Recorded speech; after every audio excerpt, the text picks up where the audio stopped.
hace poco más de un año, bueno, ya casi 3 años, un poco más de 3 años, cuando Daniela estaba embarazada de Natalia, ella me llamó mientras estaba en el trabajo y me dijo o me pidió que ella quería cenar arroz y quería que yo lo cocinara.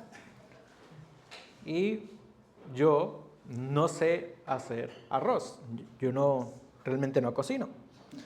Pero cuando una embarazada pide comida, hay que dársela, no hay que dejarle con la tentación. Así que yo le dije a Dani, vale, está bien, voy a intentar hacerlo, pero dime qué debo hacer. Ella simplemente me respondió, pon agua con arroz en la sartén y ya está. Y ella me dijo, ya me tengo que ir porque tengo que volver al trabajo.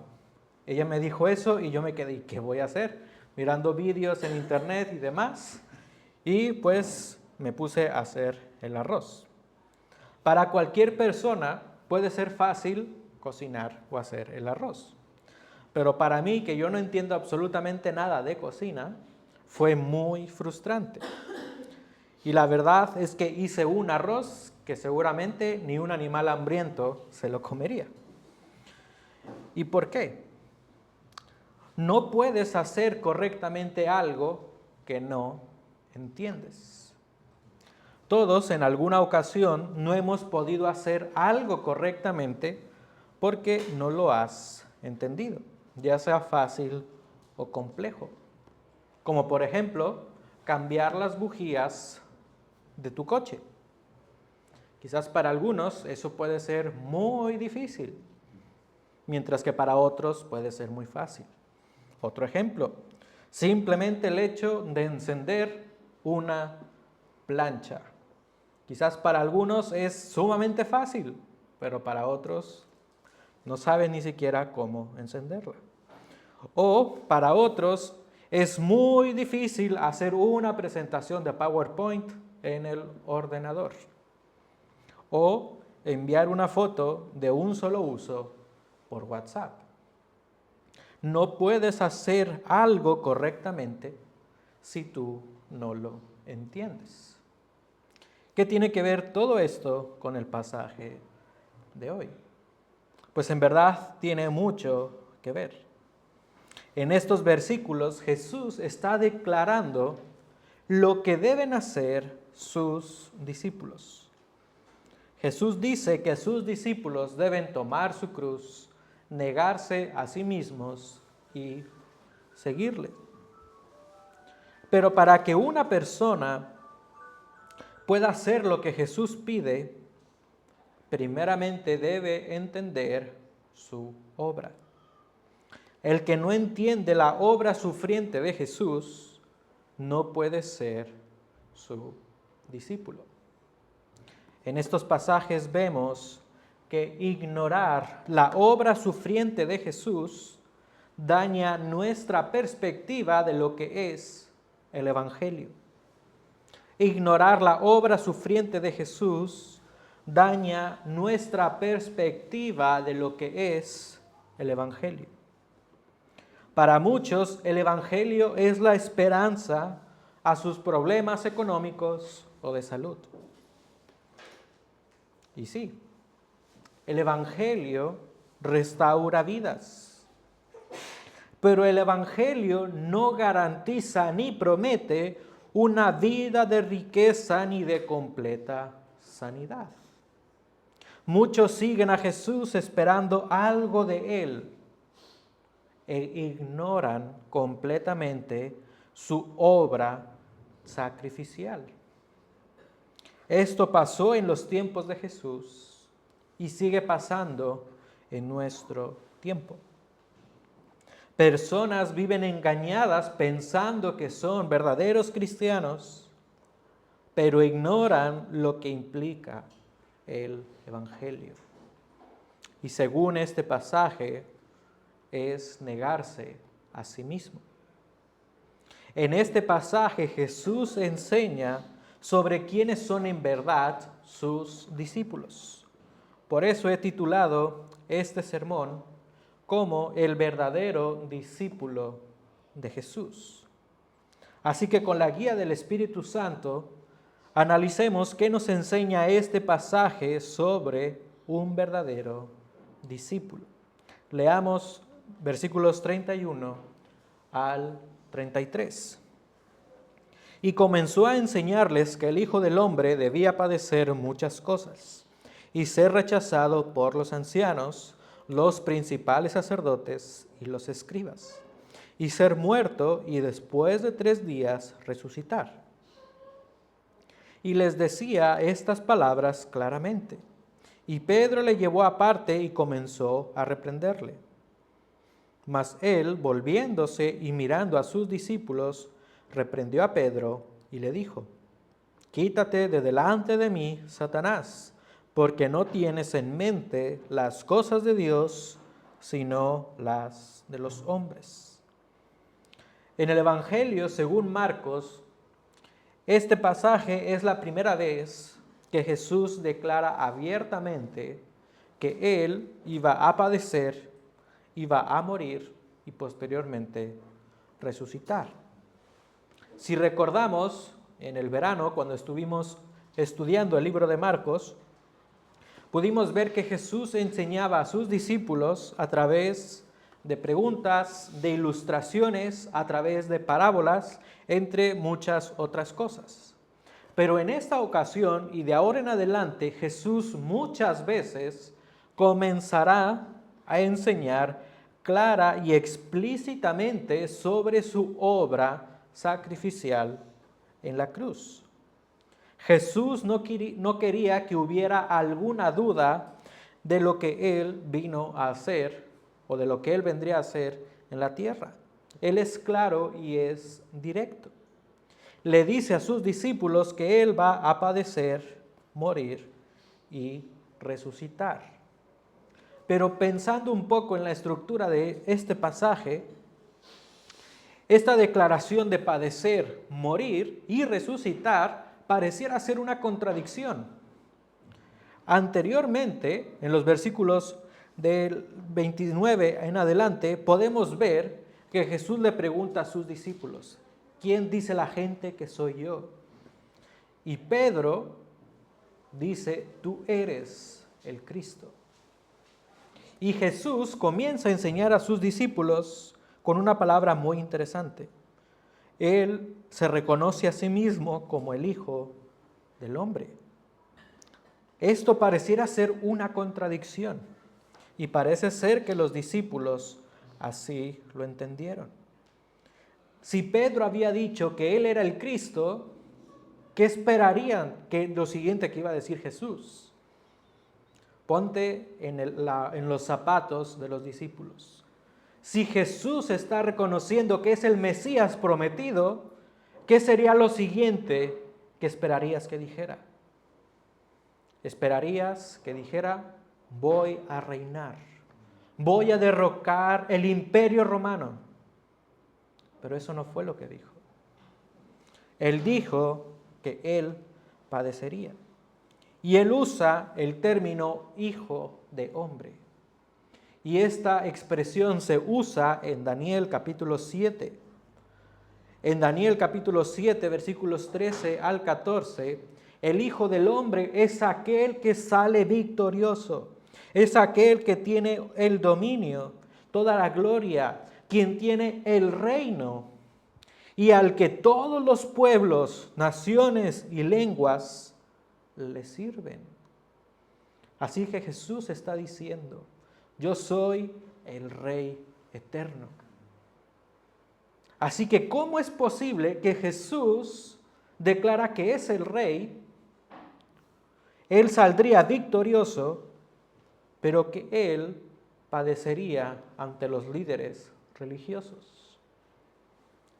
Y no solamente padecer, sino que además morir. Así que para los discípulos esto sería una contradicción. Esto es lo que le disgustó a Pedro.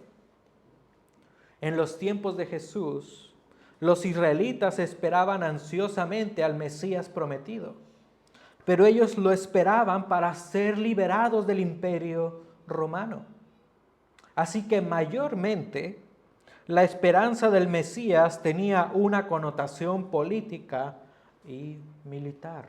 Más que espiritual, ellos esperaban a un Mesías victorioso de forma militar. Nadie esperaba que el Mesías viniera y que muriera para salir victorioso. Para ellos sería un total fracaso. Y lo que ignoraban, y también lo que ignoraba Pedro a este momento, era la resurrección del Mesías. Jesús dice que va a padecer, que va a morir, pero que también va a resucitar. La resurrección es en sí misma una victoria. Y Pedro no prestó atención de esto.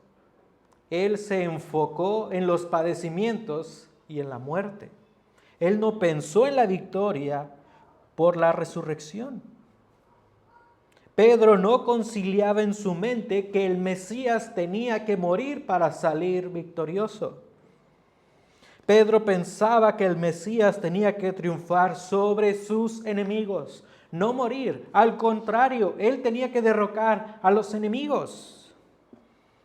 Tanto disgusto tuvo Pedro que llevó a Jesús a un lugar aparte y lo reprendió. Y esta palabra, reprender, en este contexto, quiere decir que Pedro expresó su desaprobación. Es decir, Jesús, yo no estoy de acuerdo con lo que tú estás diciendo. Yo lo diría en mis términos, ¿acaso estás loco? Tú eres el rey, ¿por qué vas a padecer? Eso es ilógico. Pero observa una cosa más de Pedro. Pedro reprendió a Jesús porque pensaba que no era necesario padecer. No era lo lógico para él. Pero nota que Pedro no hizo ningún comentario sobre los líderes religiosos. Jesús dijo que iba a padecer por quién. Versículo 31. Ser rechazado por los ancianos, principales sacerdotes y escribas. Esto se refiere a los líderes religiosos, al Sanedrín. Pedro no hizo ningún comentario sobre el Sanedrín. Pedro bien pudo comentarle a Jesús, Señor, ¿y por qué no derrocas al Sanedrín? No. Pedro no se enfocó en el Sanedrín, sino en los padecimientos. Para Pedro, el único que estaba equivocado era el Mesías. ¿Y cómo le responde Jesús a Pedro? Lo reprende y le dice, en nuestra terminología, Pedro, eres un mundano. Jesús le dice, quítate de delante de mí, Satanás, porque no tienes en mente las cosas de Dios, sino las de los hombres. Algunos piensan que literalmente Jesús estaba diciendo que en ese momento Pedro estaba siendo poseído por Satanás. ¿Acaso Jesús está diciendo literalmente que Satanás ha poseído a Pedro en ese momento? Yo creo que no es así. Creo que es una expresión hiperbólica. Y te voy a dar una razón. Anteriormente, Pedro había declarado que Jesús era el Cristo.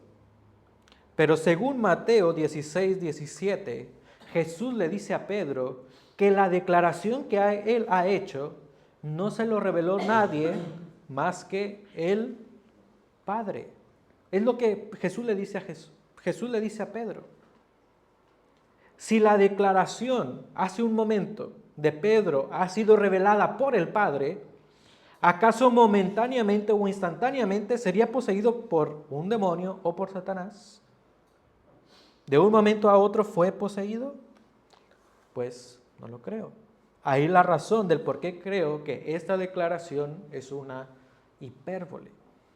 Es como si dijeras, es un mundano, no piensas en las cosas de Dios.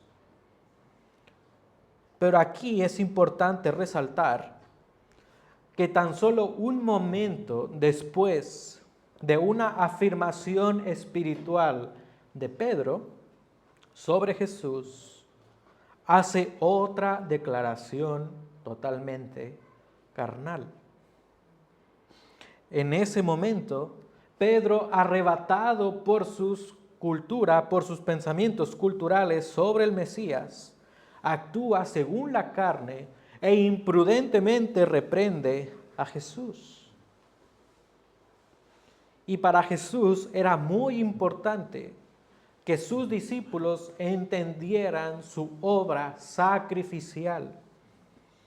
Es decir, que entendieran cuál era su misión al venir a la tierra. Porque si ignoraban la obra sacrificial de Jesús, no entenderían su misión. Y también ellos no podrían llevar a cabo la misión de Jesús. Solamente los que son de Jesús entienden su obra. Y esto es lo que aprendemos de estos primeros versículos.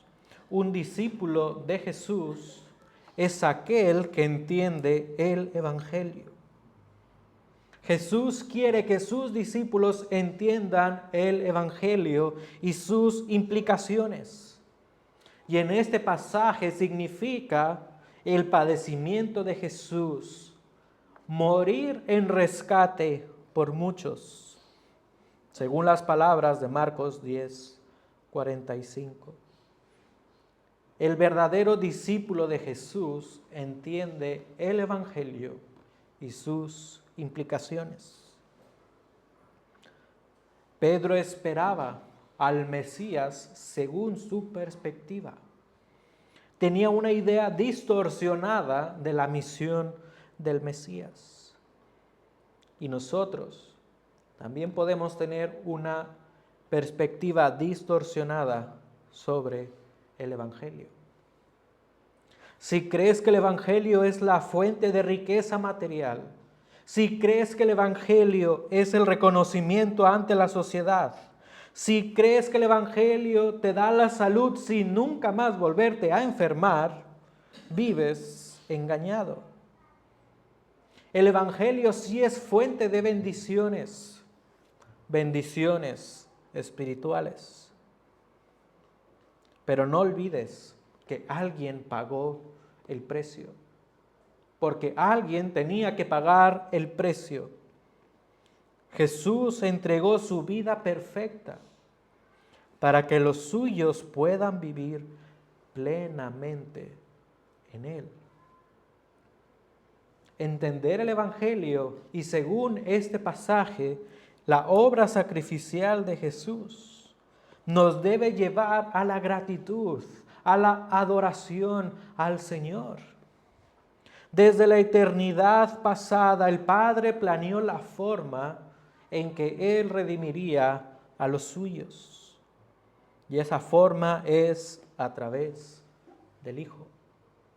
Primera de Pedro 1:20 dice que Jesús estaba preparado desde antes de la fundación del mundo para venir y rescatar a los suyos. Y esto es una gran bendición, es una maravilla. El Dios eterno pensó en ti y en mí. Y lo hizo a través del sufrimiento de Jesús. Solamente a través de la obra sacrificial de Jesús, tú y yo podemos ser discípulos de Jesús. Sin embargo, no es suficiente entender el Evangelio. Es necesario creerlo. Una persona puede entender que Jesús vino a morir. Una persona puede entender que Jesús vino para tomar su lugar en la cruz y al mismo tiempo no creer en el Evangelio. Porque no se trata simplemente de entenderlo, se trata de creerlo. Por lo tanto, si tú ya has entendido el Evangelio, también debes creerlo. Y si tú ya has entendido y creído el Evangelio, agradece a Dios por la maravillosa obra de Jesús, porque Él tomó tu lugar. Tú eras quien merecía morir en esa cruz. Jesús vino a este mundo sabiendo que moriría. Y Él se entregó completamente para salvar a pecadores. Tú y yo somos esos pecadores que merecíamos vivir eternamente separados de Dios. Pero Jesús tomó nuestro lugar, cargó nuestro pecado en la cruz, para que así tú y yo pudiéramos reconciliarnos con Dios. No rechaces la obra preciosa de Jesús, sino que agradece la obra de Jesús. Entiende el Evangelio, pero también créelo. En esta primera parte Jesús nos muestra la teoría. En este primer relato vemos que Jesús está enseñando sobre su vida. Pero notemos qué más nos enseña este pasaje sobre el verdadero discípulo de Jesús. Versículos 34 en adelante. Y llamando a la multitud y a sus discípulos, les dijo: si alguno quiere venir en pos de mí, niéguese a sí mismo, tome su cruz y sígame. Quiero que prestes atención en el cambio que Jesús está haciendo. En los versículos anteriores, Jesús está enseñando sobre Él, sobre su misión, su tarea, su obra. Pero a partir del versículo 34, no habla sobre Él, habla sobre los que son sus discípulos. Si alguno quiere venir en pos de mí, niéguese a sí mismo, tome su cruz y sígame. Porque el que quiera salvar su vida, la perderá. Pero el que pierda su vida por causa de mí y del Evangelio, la salvará. Pues ¿de qué le sirve a un hombre ganar el mundo entero y perder su alma? Pues ¿qué dará un hombre a cambio de su alma? Porque cualquiera que se avergüence de mí y de mis palabras en esta generación adúltera y pecadora, el Hijo del Hombre también se avergonzará de él cuando venga en la gloria de su Padre con los santos ángeles. Y les decía: en verdad os digo que hay algunos de los que están aquí que no probarán la muerte hasta que vean el reino de Dios, después de que haya venido con poder. Después de que Jesús reprendió a Pedro, se dirige a la multitud y a sus discípulos. Jesús no está hablando exclusivamente a sus discípulos, está hablando a toda la multitud. De manera que lo que Jesús tiene que decir es relevante para todos. Y en realidad, la primera frase de estos versículos engloba el mensaje central de la pequeña enseñanza de Jesús. Un discípulo de Jesús se niega a sí mismo. Un discípulo de Jesús toma su cruz y le sigue. Esto es en realidad vivir el Evangelio. Un verdadero discípulo de Jesús vive el Evangelio. Un discípulo de Jesús se niega a sí mismo. No se deja guiar por sus criterios. No se deja guiar por sus pensamientos, sino que se deja guiar por la voluntad de Dios. Por eso un discípulo de Jesús no intenta salvar su vida a su manera. No se esfuerza para obtener algo de Dios. Un verdadero discípulo pierde su vida en el sentido de que deja a un lado el yo para dar entrada a Jesús en su vida. Cuando una persona muere al yo, salva su vida. Salva su vida porque su motivación en esta vida es el Señor. El versículo 35 dice que el que pierda su vida por causa de mí y del Evangelio, se salvará. Para un verdadero discípulo de Jesús, las personas no son su motivación, no son el motor para seguir. La motivación del verdadero discípulo de Jesús es su Salvador, porque sabe que de las personas no obtendrá algo de valor eterno. El verdadero discípulo de Jesús es consecuente con lo que cree. No se deja llevar por las personas, no se deja llevar por las circunstancias. El discípulo de Jesús es firme en sus convicciones y no se avergüenza de seguir al Mesías prometido.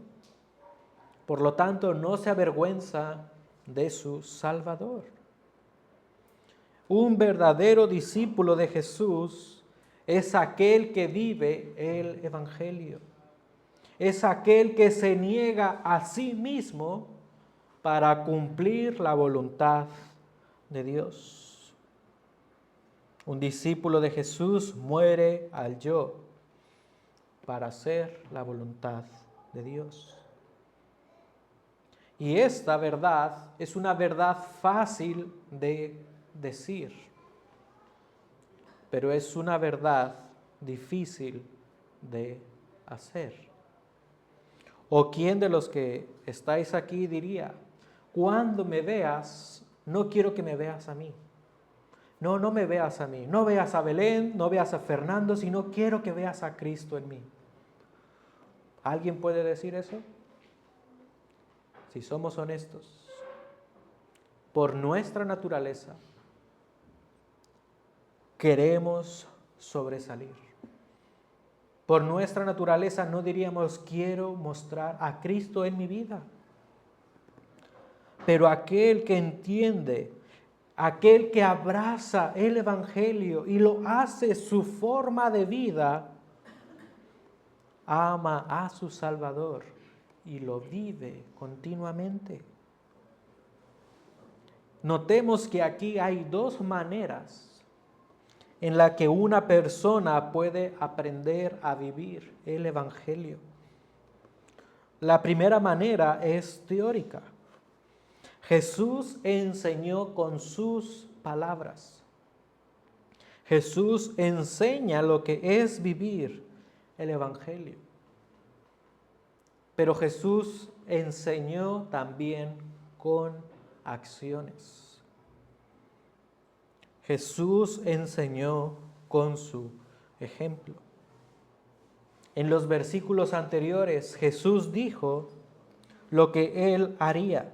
Él reveló su misión para venir aquí a la tierra. Él dijo que se abstendría momentáneamente de todo derecho para derrocar los reinos del mundo y padecer ante los líderes de la nación. Jesús se despojó a sí mismo. Jesús se hizo hombre. Padeció cargando el castigo que no merecía y murió en una cruz. El Rey eterno se humanó y padeció para salvar a su pueblo. El Rey eterno se negó a sí mismo para cumplir la voluntad del Padre. Esta es la verdad del Evangelio. Vivir el Evangelio es negarse a uno mismo para cumplir la voluntad de Dios. Con esto en mente, quiero que vayas conmigo a Filipenses capítulo 2, versículos 5 al 11.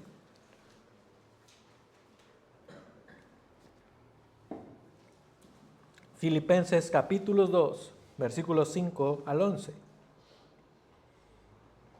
Haya pues en vosotros esta actitud que hubo también en Cristo Jesús, el cual, aunque existía en forma de Dios, no consideró el ser igual a Dios como algo a que aferrarse, sino que se despojó a sí mismo tomando forma de siervo, haciéndose semejante a los hombres. Y hallándose en forma de hombre, se humilló a sí mismo, haciéndose obediente hasta la muerte y muerte de cruz.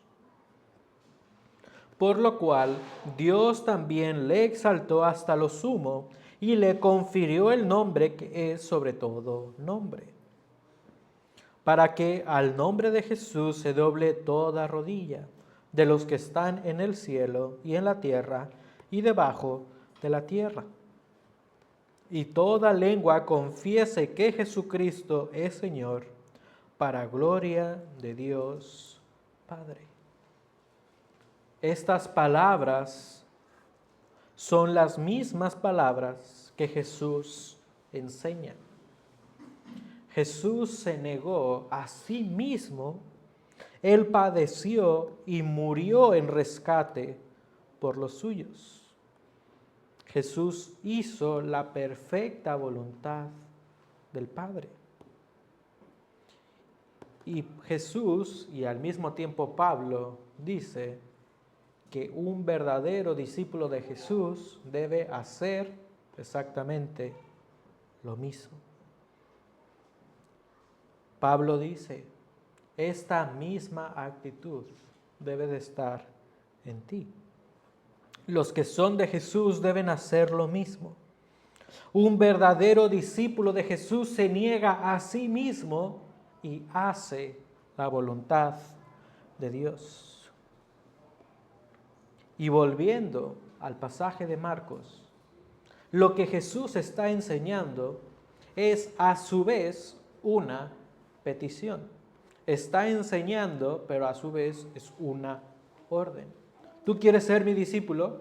Bien, pero tienes que negar tu cruz, tienes que negarte a ti mismo, tomar tu cruz y seguirme. Es una petición. Pero en esta petición vemos la gracia de Jesús. ¿Por qué? Porque Jesús entiende lo que es padecer para cumplir la voluntad de Dios. Jesús entiende los padecimientos por cumplir la voluntad de Dios. Jesús entiende lo que es el rechazo de las personas por cumplir la voluntad de Dios.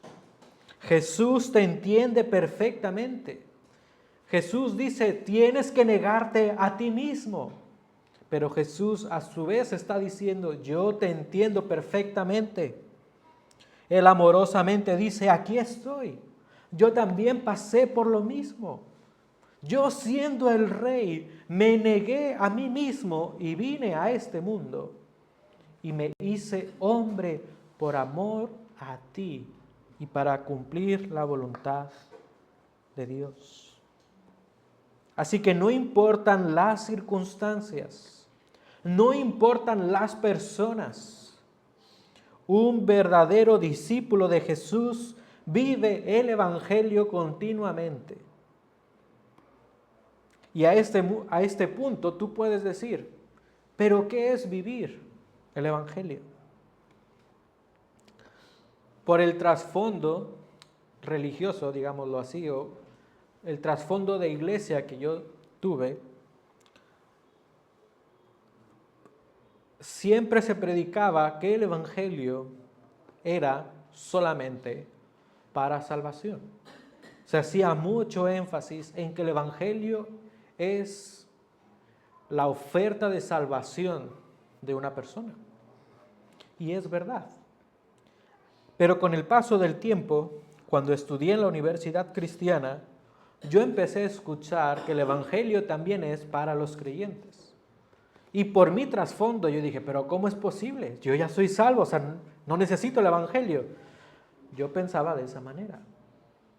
Pero en este pasaje podemos ver que el Evangelio es necesario para el creyente.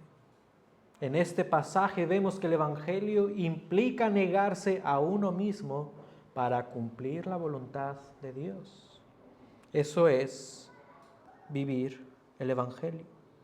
Y aquí te doy algunos ejemplos de lo que es vivir el Evangelio. Vivir el Evangelio es negarte a ti mismo en el matrimonio. En un matrimonio, a veces el esposo no querrá hacer o no estará de acuerdo con su mujer. Pero el esposo debe negarse a sí mismo por el bien de la familia. No ejercer una autoridad sin escuchar las necesidades de su esposa y de su familia. Eso es vivir el Evangelio en el matrimonio. También, la esposa en ocasiones no querrá someterse a su marido. En ocasiones el marido se va a equivocar y la mujer va a decir, estás loco, no quiero hacer lo que tú dices. Pero una mujer que vive el Evangelio se niega a sí misma y cumple la voluntad de Dios y se somete a su marido. ¿Habrá consecuencias? Desde luego que sí, pero vive el Evangelio. Vivir el Evangelio es amar a las personas por quienes son y no por lo que hacen. Lo vuelvo a decir. Vivir el Evangelio es amar a las personas por quienes son y no por lo que hacen. Es fácil amar a las personas por lo que hacen. Cuando alguien te hace algo bien, cuando alguien te dice un halago, cuando alguien te recompensa por algo, o cuando simplemente alguien es amable contigo, para ti es muy fácil amar a esa persona. Si alguien te hace un halago, sonríes y le das un abrazo. Es demasiado fácil amar a alguien quien te hace un bien. Pero por el Evangelio sabemos que debemos amar a las personas por quienes son. Son personas hechas a imagen de Dios. Debes respetarlo, debes amarlo por quien es y no por lo que hace por ti. También, vivir el Evangelio es perdonar aún y cuando alguien te haya hecho algún mal.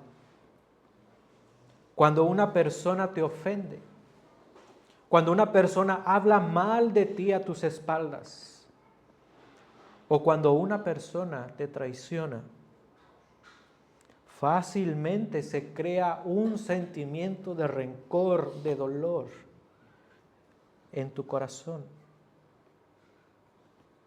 Pero por el Evangelio sabemos perdonar porque hemos sido perdonados. Tú y yo también hemos sido la parte ofensora. Hemos ofendido a Dios una y otra vez. Pero Dios nos ha perdonado en Cristo. También, vivir el Evangelio es el deseo de restaurar a un hermano en la fe que ha caído en pecado. Por el Evangelio deseamos que una persona sea restaurada porque nosotros hemos sido restaurados en Cristo. Así que si tu hermano cae en pecado, no lo juzgues, no lo reprendas frívolamente. Procura su restauración.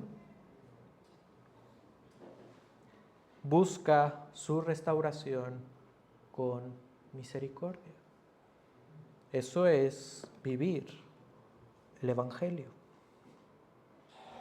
El verdadero discípulo de Jesús vive el Evangelio cada día. El verdadero discípulo de Jesús vive el Evangelio en cada circunstancia. En ocasiones no será fácil vivir el Evangelio.